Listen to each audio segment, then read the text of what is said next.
Magandang araw po sa inyong lahat mga katambay. So itong araw na po ngayon, dinala po namin si Anthony Jan dito sa Osamis City para makuha yung resulta ng binayopsi natin noon. Ang resulta kung ano na talaga yung kalagayan ng bata o ang sakit na dumapo sa bata. At ngayong araw po natin malalaman kung ano ang kanyang sakit na dumaploy sa kanyang balat. At yung bata pala na si Anthony Jan, akala natin na yung balat niya ay parang balat ng tuko. Sabi ng mga kapitbahay ay pinaglihi daw ng tuko. So ngayon tingnan nyo yung bata, sakit pala. So ngayon malalaman po natin ang resulta ng biopsy.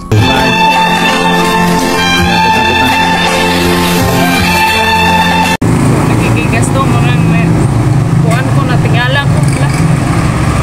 Nanay today na.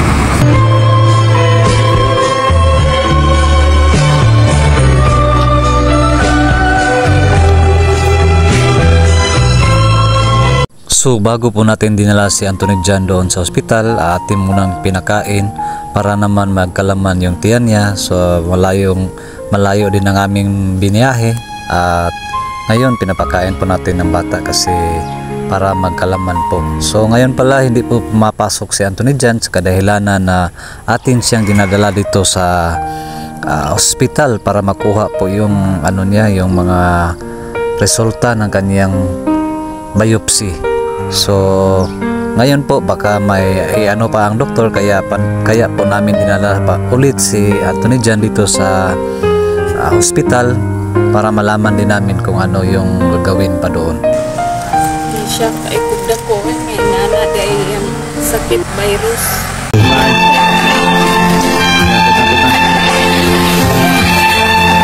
So ngayon po nakarating na po tayo dito sa Osamis City na hospital po kung saan po natin pinakonfine si Anthony Jan na makuha yung biopsy niya.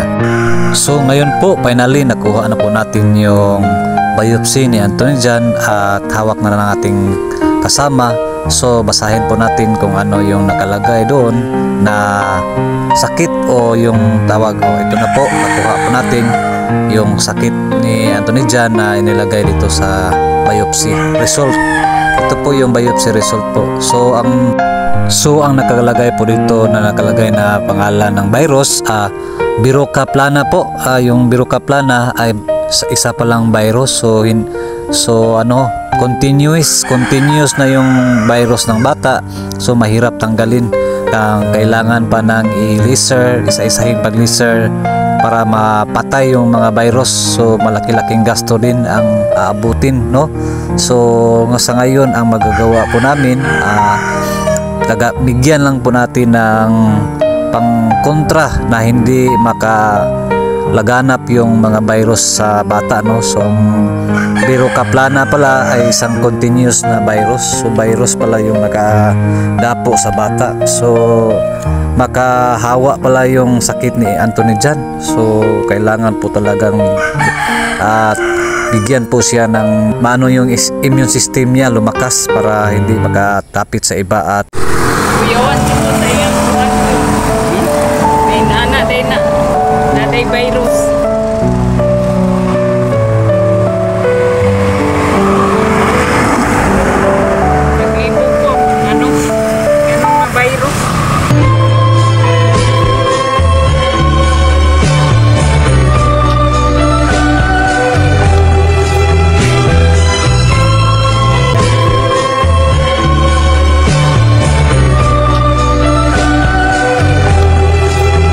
Ate, so anong masabi mo sa resulta ni Anthony Jan? Siya kay kugda ko may nana day ang sakit virus. So virus, hindi natin nasahan niya virus.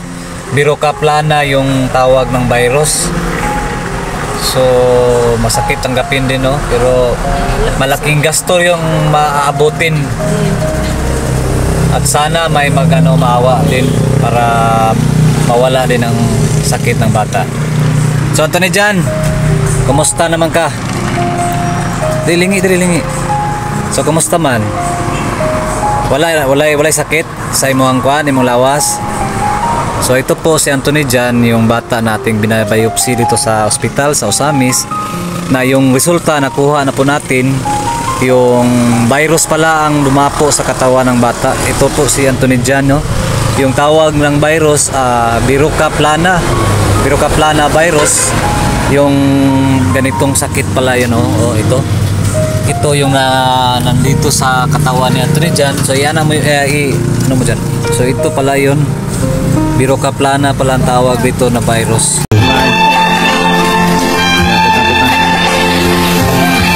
So ito na po ngayon, no? Sa hindi po nakaalam si Anthony Jan kung taga saan, si Anthony Jan pala po ay taga Mahayag, Sambuanga del Sur. Doon po natin siya unang nakita, kaya siya natin nakalingap. So ngayon nakuha na po natin yung result ng kanyang biopsy. Talagang Biruca plana po, so isang virus. So sa lahat po ng gusto pang tumulong kay Anthony Jan para po siya ay unti-unting gumaling, magbigay lang po kahit ng kunting tulong, papiso-piso, ating ipunin po yan para po sa medication ni Anthony Jan. Sa lahat ng po ng gustong tumulong, dyan po may ilagay po tayong GCash number sa ating baba, at kahit anong ibigay nyo para lang sa bata, at sobrang kaawa po talaga yung kalagayan ng bata ngayon po, no? So thank you po sa lahat na nanonood, and God bless, at sana may magbigay na tumulong sa kang Anthony Jan na sa kanyang kalagayan.